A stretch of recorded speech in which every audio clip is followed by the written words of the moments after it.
Ички иштер министри Улан Ниязбеков баштаган Кыргызстандан делегациянын Түркияга болгон иш сапары жыйынтыкталды. Маалыматтарга ылайык, иш сапардын алкагында министр Улан Ниязбеков Анкарада Түркиянын вице-президенти Фуат Октай, Түркиянын улуу улуттук жыйынынын төрагасы Мустафа Шентоп, Түркиянын ички иштер министри Сулайман Сойлу менен өз ара кызматташтыктын алкагында жолукту.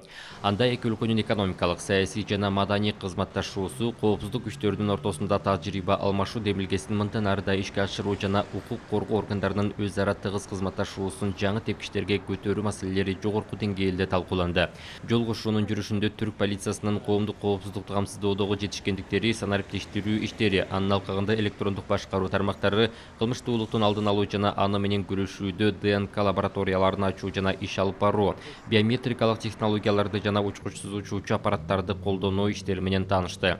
Бул ыкмаларды жана технологияларды кыргыз милициясынын ишмердүүлүгүнө киргизүү, аларды натыйжалуу колдонуу иштерин жакындан көрүп таанышуу максатында боордош түрк кесиптештер менен өз ара кызматташууну бекемдөө керектиги белгиленди.